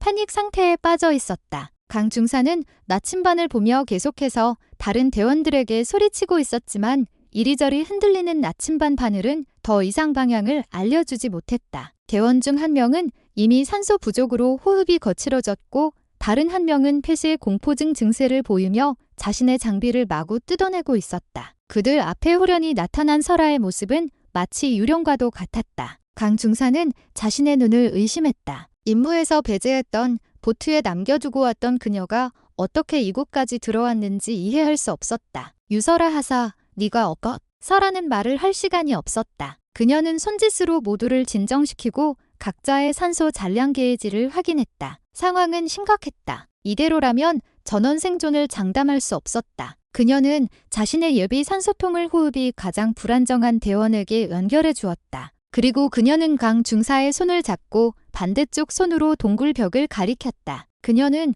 아무 말도 하지 않았지만 그녀의 눈빛은 분명하게 말하고 있었다. 나를 믿고 따라오라고. 강 중사는 잠시 망설였다. 자신의 판단착오로 팀 전체를 위기에 빠뜨린 상황에서 자신이 무시했던 여군 부하의 도움을 받아야 한다는 사실이 자존심을 상하게 했다. 하지만 죽음의 공포 앞에서 자존심은 사치였다. 그는 고개를 끄덕였다. 설아는 그들을 이끌고 다시 왔던 길을 되짚어 나갔다. 그녀는 더 이상 바닥의 흔적을 찾지 않았다. 대신 동굴벽에 손을 댄 채 물의 흐름을 느끼며 나아갔다. 그녀는 동굴의 구조를 물이 들어오고 나가는 길을 본능적으로 알고 있는 듯했다. 하지만 위기는 다시 찾아왔다. 좁은 통로를 빠져나가던 중 패닉에 빠졌던 대원의 장비가 바위에 걸려 움직일 수 없게 된 것이다. 그는 발버둥 쳤지만 얽힌 장비는 더욱 단단히 그를 올가미 뿐이었다. 그의 산소는 거의 바닥나고 있었다. 그 순간 설아는 망설임 없이 자신의 호흡기를 입에서 떼어 그에게 물려주었다. 그리고는 자신의 허리에 차고 있던 다이버용 나이프를 꺼내 얽힌 장비를 끊어내기 시작했다. 숨을 쉴 수 없는 상황. 폐가 타는 듯한 고통이 몰려왔다. 하지만 설아는 서두르지 않았다. 그녀는 침착하고 정교하게 가장 핵심적인 부분의 줄부터 끊어냈다. 그녀의 머릿속에는 오직 하나의 생각뿐이었다. 어머니는 이보다 더한 상황에서도 나를 낳고 나를 키우셨다. 몇 초가 몇 시간처럼 느껴지는 시간이 흘렀다. 마침내 얽힌 장비가 풀려나고 대원은 자유로워졌다. 설아는 그에게서 호흡기를 돌려받아 깊게 숨을 들이마셨다. 그리고 다시 모두를 이끌고 앞으로 나아갔다. 마침내 동굴 밖에서 새어 들어오는 희미한 달빛이 보였다. 그들은 살았다는 안도감에 온몸의 힘이 빠져나가는 것을 느꼈다. 동굴을 빠져나와 수면 위로 올라왔을 때 보트에서 기다리던 대원들이 그들을 발견하고 환호성을 질렀다. 모두가 보트 위로 올라와 거친 숨을 몰아쉬었다. 그때 물속에서 마지막으로 올라온 설아가 그 특유의 숨비 소리를 냈다. 헤이! 그 소리는 칠흑 같은 밤바다 위로 길고 선명하게 울려 퍼졌다. 그것은 더 이상 단순한 호흡 소리가 아니었다. 절망의 심해에서 동료들을 건져 올린 생명의 메어리였다. 강인철 중사는 흠뻑 젖은 채 아무 말도 하지 못하고 그 소리를 듣고만 있었다. 그의 오만하고 단단했던 마음의 벽이 그 숨비소리 앞에서 속절없이 무너져 내리고 있었다. 훈련은 공식적으로 실패로 기록되었다. 강인철 중사와 칭투조는 안전규정 위반과 임무 실패의 책임을 물어 징계를 받게 되었다. 하지만 그 누구도 그들을 비난하지 않았다. 오히려 그들이 전원 무사히 귀환한 것은 기적이라는 말이 부대 전체에 퍼져나갔다. 그리고 그 기적의 중심에 유설아가 있었다. 사건의 전말은 서 주임원사를 통해 사령관에게까지 보고되었다. 보고서에는 유설아가 어떻게 단독으로 조난된 팀원들을 찾아냈는지, 자신의 산소통과 호흡기를 양보하며 그들을 구해냈는지 상세히 기록되어 있었다. 보고를 받은 사령관은 한참 동안 침묵하다가 나지막하게 말했다. 그 하사는 영웅이군. 하지만 영웅은 군대에서 가장 다루기 힘든 존재이기도 하지. 설아는 이번에도 포상을 받거나 공개적인 칭찬을 듣지 못했다. 부대는 훈련 실패라는 오점을 덮기 위해 모든 일을 조용히 처리했다. 하지만 보이지 않는 변화는 그 어떤 포상보다 더 컸다. 유디트 부대 내에서 그녀를 향한 시선이 완전히 달라졌다. 이전의 존경과 인정을 넘어 이제는 절대적인 신뢰가 그 자리를 채웠다. 그녀는 더 이상 특별 편입된 여군이 아니라 가장 위험한 순간에 자신의 목숨을 걸고 동료를 구한 진정한 특수요원이었다. 동기들은 이제 그녀를 스스럼 없이 대했고 작전 계획을 세울 때면 가장 먼저 그녀의 의견을 물었다. 가장 큰 변화는 강인철 중사에게서 찾아왔다. 징계위원회에 회부된 그는 모든 책임을 자신에게 돌렸다. 그는 자신의 독단적인 판단이 팀을 위기에 빠뜨렸다고 솔직하게 시인했고 유설아의 영웅적인 행동이 없었다면 모두가 죽었을 것이라고 증언했다. 그의 그런 태도는 오히려 그의 징계를 감경받는 요소로 작용했다. 며칠 후 강 중사는 개인 훈련실에서 혼자 샌드백을 치고 있는 설아를 찾아왔다. 그는 한참 동안 그녀의 뒤에서 망설이다가 어렵게 입을 열었다. 유설아 하사 설아는 훈련을 멈추고 그를 돌아보았다. 할 말이 있다. 그날 밤 동굴 속에서 나는 모든 걸 포기했었다. 내 잘못된 판단 때문에 부하들을 죽게 만들었다는 죄책감, 그리고 죽음의 공포. 그 속에서 나타난 너는 솔직히 말해서 사람이 아닌 것 같았다. 그는 자조적인 미소를 지었다. 나는 평생을 내가 남자라는 사실에, 사관학교 출신이라는 사실에 자부심을 느끼며 살았다. 여자는 우리보다 약하고 보호해야 할 존재라고만 생각했지. 그런데 너는 그 모든 나의 믿음과 자부심을 단 하룻밤 만에 산산조각 내버렸다. 그의 목소리는 떨리고 있었다. 그것은 패배자의 변명이 아니라 자신의 세계가 무너져 내린 한 남자의 진솔한 고백이었다. 미안하다. 너를 인정하지 않고 괴롭혔던 모든 순간들에 대해 진심으로 사과한다. 그리고 고맙다. 나를, 그리고 우리 팀원들을 살려줘서. 그는 설아를 향해 깊이 허리를 숙였다. EDT의 팀장이 사관학교 출신 엘리트 장교가 일개 하사에게 보이는 경의의 표시였다. 설아는 그의 사과를 묵묵히 들었다. 그리고는 담담하게 대답했다. 팀장님, 저는 팀장님을 구하려고 했던 것이 아닙니다. 제 동료를 구하려고 했을 뿐입니다. 우리는 같은 팀이니까요.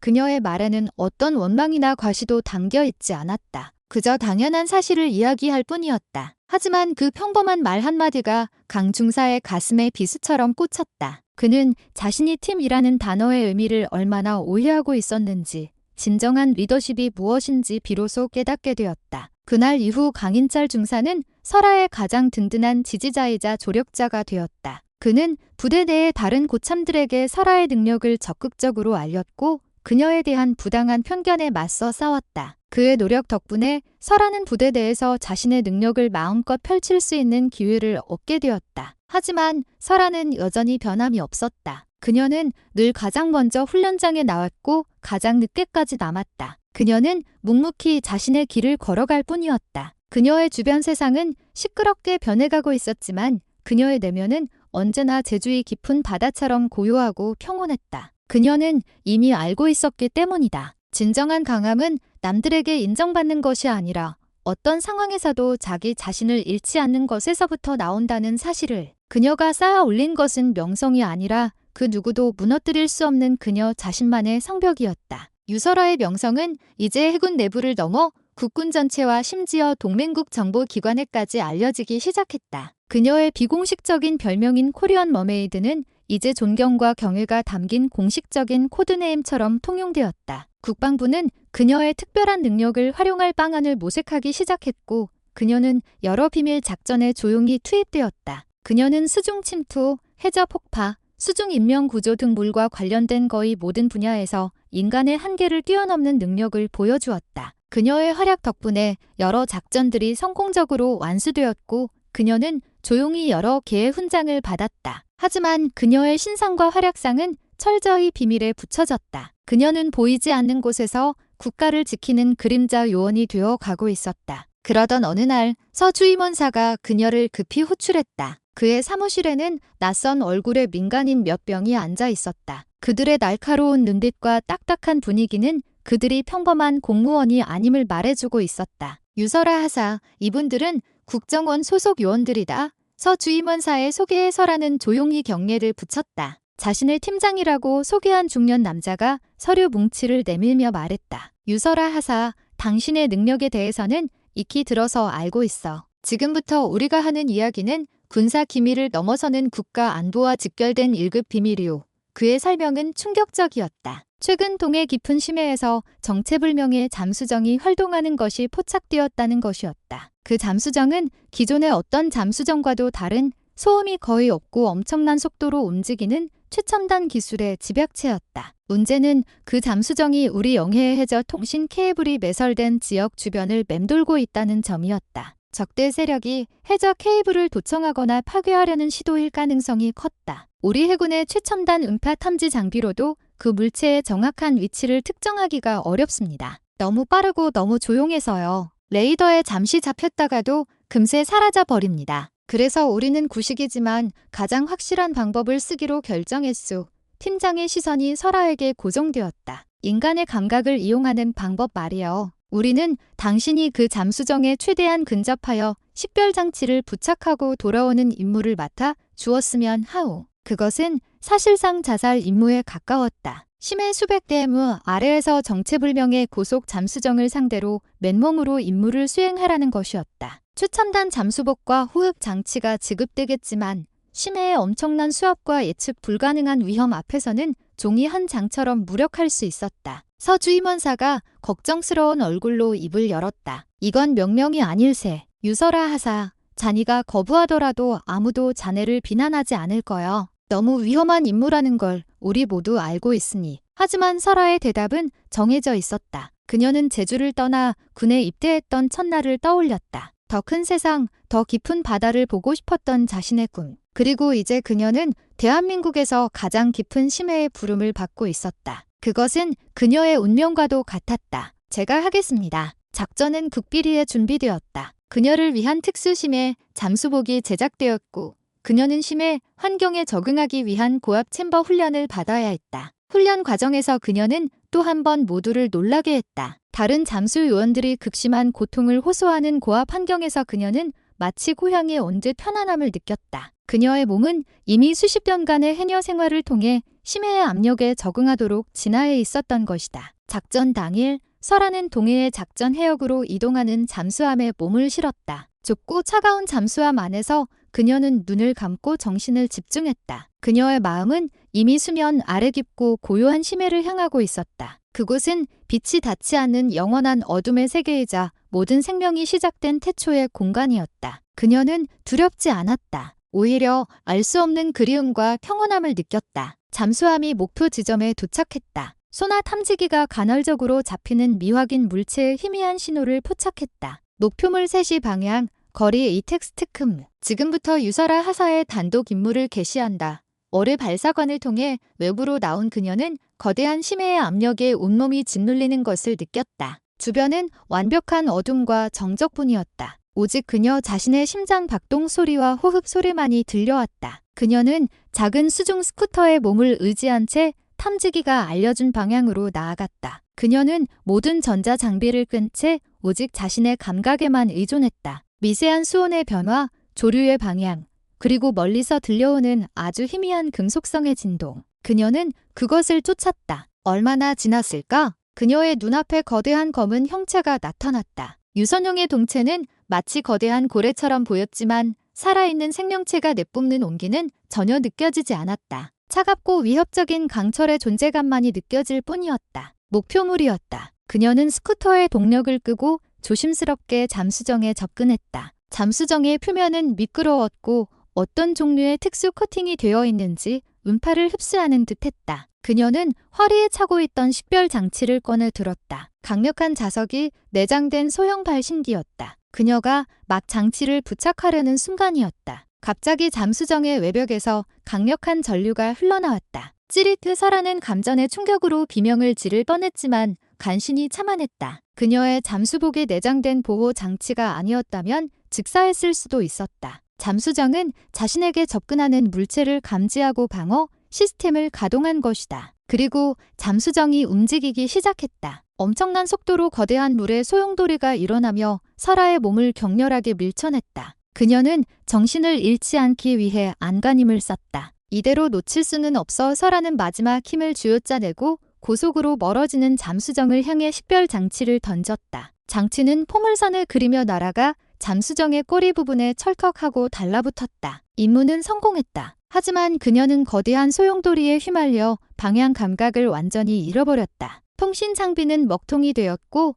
위치 추적 장치도 작동하지 않았다. 그녀는 망망대해 그것도 수백 개의 심해에 홀로 남겨진 것이다. 산소는 빠르게 줄어들고 있었다. 그녀의 인생에서 가장 깊고 어두운 최악의 위기가 찾아왔다. 망망한 심해에 홀로 남겨진 유설아에게 처음으로 찾아온 감정은 두려움이 아니었다. 그것은 기묘한 평온함, 마치 어머니의 자궁 속으로 돌아간 듯한 안락함이었다. 모든 소음과 빛이 차단된 완벽한 고요 속에서 그녀는 자신의 존재가 거대한 바다의 일부가 되어가는 것을 느꼈다. 하지만 생존의 본능은 그녀의 의식을 날카롭게 깨웠다. 산소 잔량 게이지의 숫자가 붉은색으로 깜빡이고 있었다. 이대로라면 얼마 버티지 못하고 의식을 잃게 될 터였다. 구조를 기다리는 것은 무의미했다. 통신도 위치 추적도 되지 않는 상황에서 잠수함이 그녀를 찾는 것은 사막에서 바늘 찾기와 같았다. 스스로 살아나갈 길을 찾아야 했다. 그녀는 모든 장비에 전원을 껐다. 불필요한 에너지 소모를 막고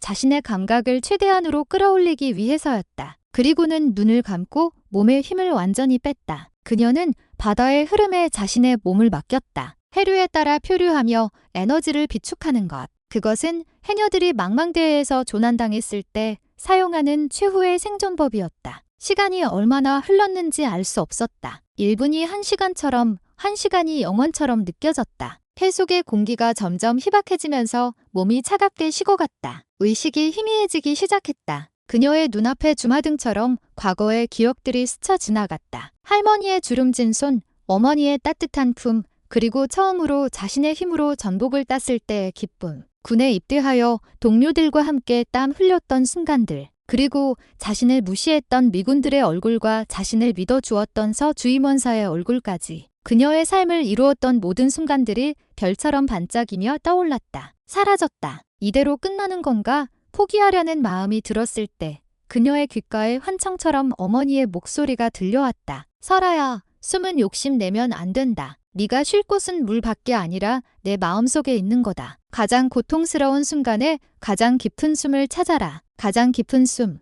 그것은 해녀들 사이에 전해져 내려오는 비전과도 같은 말이었다. 육체의 한계를 넘어 정신의 힘으로 호흡을 다스리는 경지. 설아는 마지막 남은 의식을 집중하여 자신의 몸속 가장 깊은 곳에 남아있는 한 줌의 산소를 찾아 나섰다. 그녀는 자신의 폐가 아니라 단전, 배꼽 아래의 깊은 곳에서부터 호흡이 시작되는 것을 상상했다. 그것은 단순한 숨참기가 아니라 자신의 몸을 하나의 작은 우주로 인식하고 그 안에서 에너지를 순환시키는 명상의 경지였다. 그러자 놀라운 일이 벌어졌다. 가슴을 짓누르던 고통이 사라지고 몸이 가벼워지는 것을 느꼈다. 차갑게 식었던 몸에 온기가 돌기 시작했다. 그녀는 더 이상 숨을 쉬고 싶다는 욕망에 시달리지 않았다. 그녀는 자신의 몸과 마음을 완벽하게 통제하고 있었다. 심연과의 대화가 시작된 것이다. 그때 그녀의 온몸의 감각이 무언가 거대한 존재의 접근을 알렸다. 정체불명의 잠수정과는 다른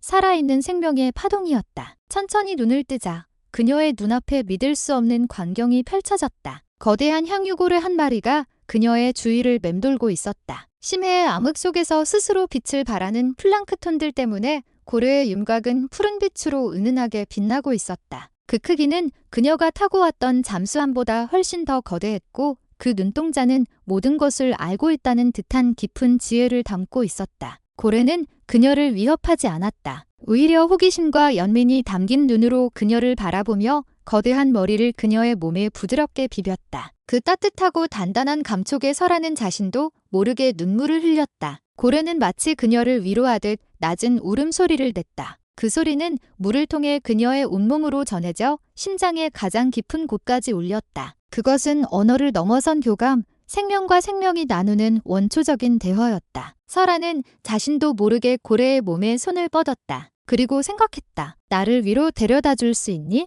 마치 그녀의 마음을 읽기라도 한 듯 고래는 천천히 몸을 돌려 수면을 향해 나아가기 시작했다. 설아는 고래의 지느러미를 붙잡았다. 거대한 고래의 움직임은 힘차고 부드러웠다. 깊고 어두웠던 심해의 풍경이 빠르게 변해갔다. 점점 더 많은 빛이 보이기 시작했고 수압이 낮아지는 것이 느껴졌다. 그리고 마침내 그녀의 눈앞에 눈부신 햇살이 쏟아져 들어왔다. 그녀는 수면 위로 나온 것이다. 푸하. 설아는 잠수복 헬멧을 벗어던지고 평생 처음인 것처럼 신선한 공기를 들이마셨다. 그녀를 구해준 고래는 수면 위로 거대한 몸을 한번 드러내 보인 뒤 보답을 바라지 않는다는 듯 유유히 심해 속으로 사라졌다. 설아는 망망대해에 홀로 떠서 자신을 비추는 태양을 바라보았다. 그녀는 죽음의 문턱에서 살아 돌아왔다. 아니, 그녀는 심연 속에서 다시 태어난 것이었다. 그녀는 이제 더 이상 바다를 두려워하지도 바다에서 벗어나려 하지도 않았다. 그녀는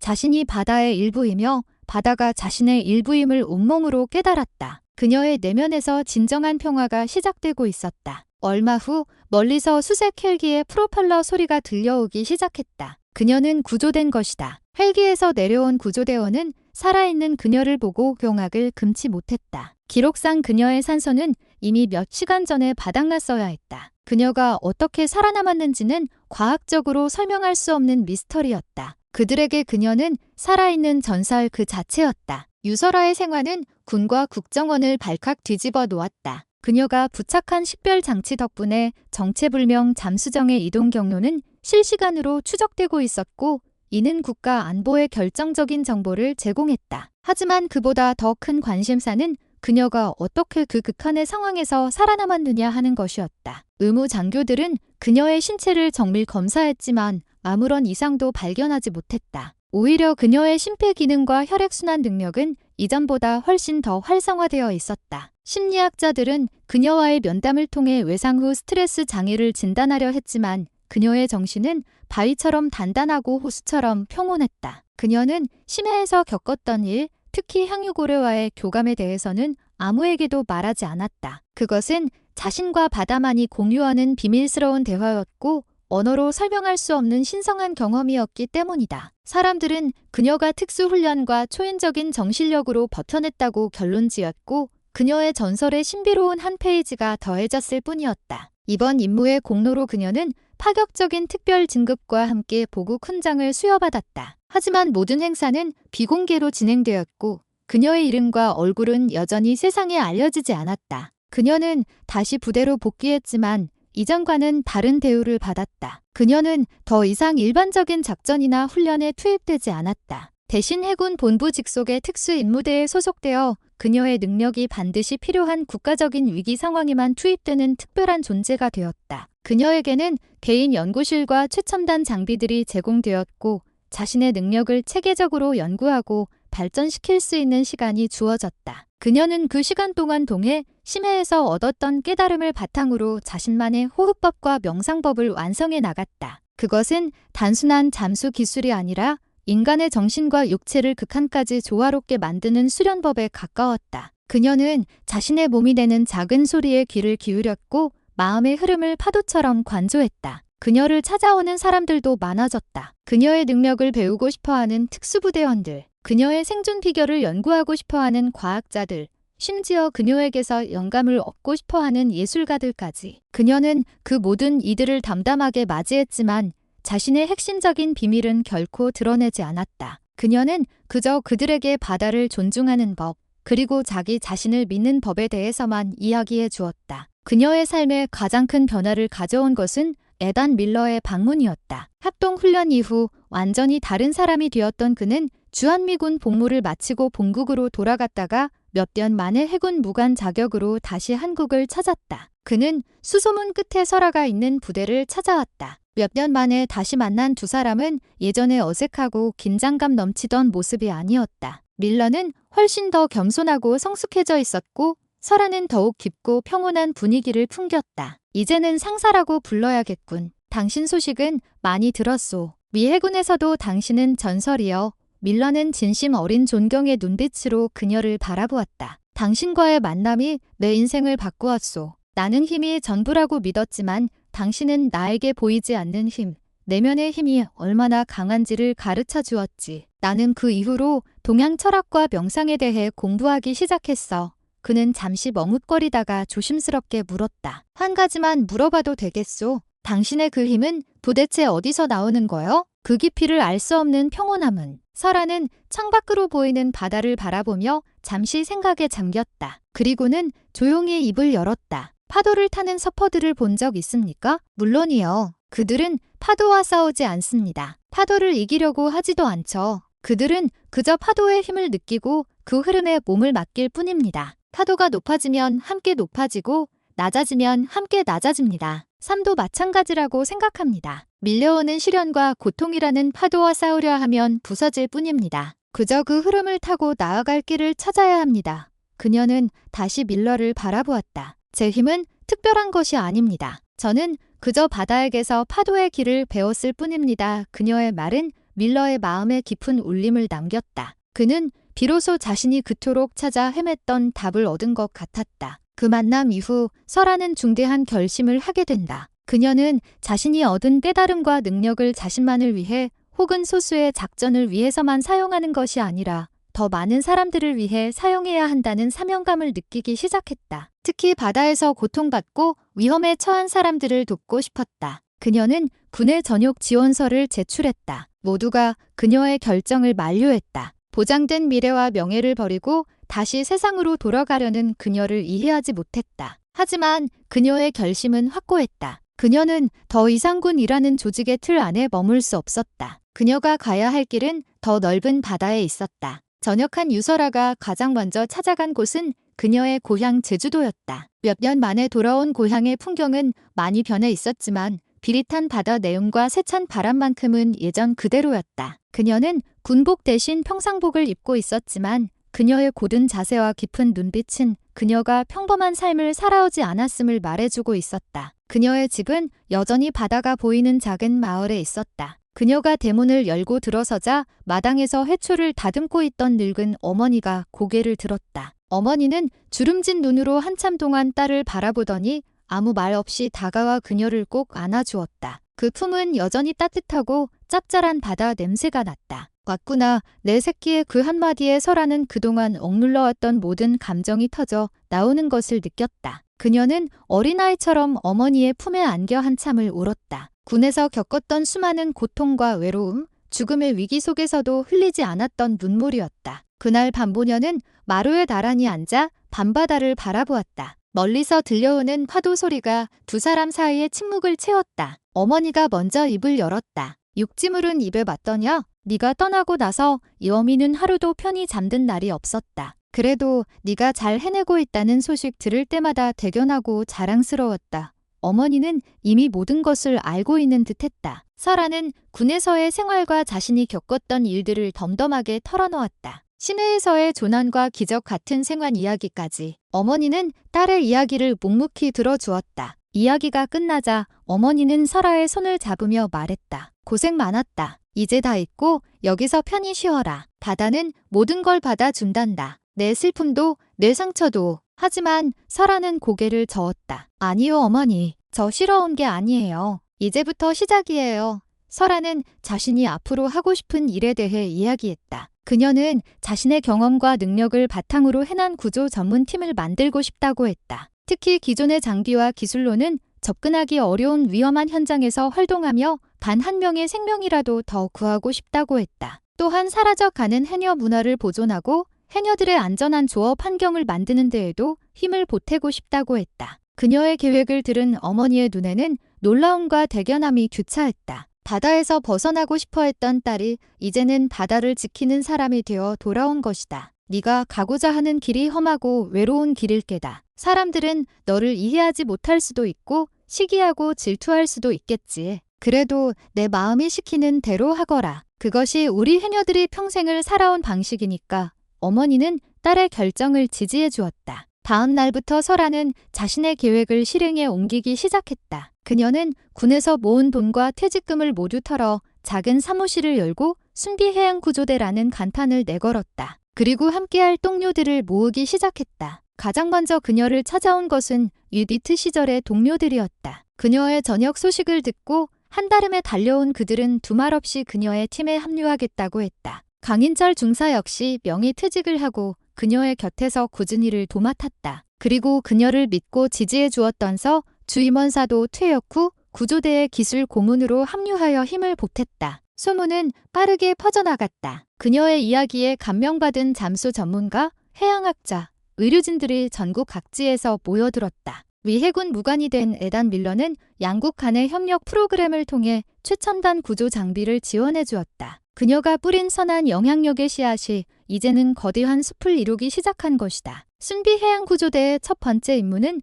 태풍으로 인해 고립된 온양어선 선원들을 구조하는 것이었다. 거친 파도와 비바람 때문에 해경 헬기조차 접근하지 못하는 최악의 상황이었다. 하지만 설아와 그녀의 팀원들은 망설이지 않았다. 그들은 가장 험한 파도를 뚫고 나아가 칠흑 같은 어둠 속에서 선원들을 모두 무사히 구조해냈다. 그들의 활약상은 언론을 통해 전국에 알려졌고 사람들은 그들을 바다의 수호자라고 부르기 시작했다. 유설아는 더 이상 그림자 속에 숨겨진 영웅이 아니었다. 그녀는 세상의 빛 속으로 나와 자신의 이름과 얼굴로 사람들의 생명을 구하는 진정한 영웅이 되었다. 그녀는 구조활동 틈틈이 고향의 해녀들을 찾아갔다. 그녀는 늙고 병든 해녀들을 위해 의료 지원 시스템을 만들고 젊은이들에게 해녀 기술을 전수하는 교육 프로그램을 열었다. 그녀는 자신의 뿌리를 잊지 않았다. 자신을 키워준 어머니의 바다에 보답하는 길을 걷기 시작한 것이다. 세월이 흘러 유설아의 순비해양구조대는 대한민국을 넘어 세계적인 명성을 얻게 되었다. 그들은 최첨단 장비와 비교할 수 없는 팀워크, 그리고 그 중심에 있는 설아의 초인적인 능력으로 불가능해 보였던 수많은 구조 작전을 성공시켰다. 그녀의 이름 앞에는 늘 살아있는 전설 심해의 여제와 같은 수식어가 따라붙었다. 하지만 그녀는 그런 명성에 취하지 않았다. 그녀는 여전히 매일 새벽 가장 먼저 일어나 바다를 향해 명상했고 대원들과 똑같이 땀 흘리며 훈련했다. 그녀에게 구조활동은 영웅적인 행위가 아니라 바다의 일부로서 당연히 해야 할 의무와도 같은 것이었다. 어느 늦은 가을, 그녀는 오랜만에 홀로 제주의 바다를 찾았다. 어머니는 몇 해 전 평생을 물질하던 바다의 품으로 돌아가셨다. 그녀는 어머니의 숨결이 깃든 바닷가에 앉아 수평선 너머로 지는 노을을 바라보았다. 그때 한 무리의 어린아이들이 제잘거리며 그녀의 곁으로 다가왔다. 그 아이들은 제주 해녀 학교의 학생들이었다. 설아가 해녀 문화 보존을 위해 세운 학교였다. 아이들은 그녀를 알아보고는 반갑게 인사를 건넸다. 대장님, 안녕하세요. 설아는 아이들을 향해 따뜻하게 미소 지었다. 그녀의 얼굴에는 세월의 흔적이 부드럽게 새겨져 있었지만 눈빛만은 여전히 소녀처럼 맑고 깊었다. 한 아이가 그녀에게 물었다. 대장님은 바닷속 깊은 곳에 들어가면 무섭지 않으세요? 아무것도 안 보이고 숨도 못 쉬잖아요. 설아는 아이의 머리를 쓰다듬으며 대답했다. 무섭지 않아. 바다는 우리에게 두려움을 주려고 하는 게 아니란다. 우리에게 자기 자신을 돌아볼 시간을 주는 거지. 가장 깊고 어두운 곳에 이르러여 비로소 자기 안에 가장 밝은 빛을 발견할 수 있거든. 그녀는 자신의 손을 내려다보았다. 해녀였던 할머니와 어머니처럼 그녀의 손 역시 거친 바다와 싸운 흔적으로 투박하고 단단해져 있었다. 하지만 그 손은 수많은 생명을 구해낸 세상에서 가장 따뜻하고 강한 손이었다. 그녀는 자리에서 일어나 아이들과 함께 바다를 향해 걸어갔다. 그녀의 등 뒤로 붉은 노을이 길게 그림자를 들이우고 있었다. 그 모습은 마치 거친 파도를 잠재우고 새로운 희망을 이끄는 바다의 여신과도 같았다. 그녀의 이야기는 여기서 끝나지 않을 것이다. 세상의 바다가 존재하는 한 파도는 멈추지 않을 것이고 그 파도 속에서 도움이 필요한 사람들은 계속해서 나타날 것이기 때문이다. 그리고 그때마다 유설아, 그리고 그녀의 의지를 잇는 새로운 세대들은 망설임 없이 바다로 뛰어들 것이다. 수영장에서 시작된 작은 조롱은 한 여성의 잠재력을 깨웠고 그 잠재력은 군대의 벽을 무너뜨렸으며 마침내 세상을 구하는 거대한 파도가 되었다. 유설아의 삶은 우리에게 말해주고 있었다. 진정한 강함은 남을 억누르는 힘이 아니라 자신을 낮추고 타인을 구하는 용기에서 비롯된다는 것을. 그리고 가장 깊은 절망의 심연 속에서 우리는 가장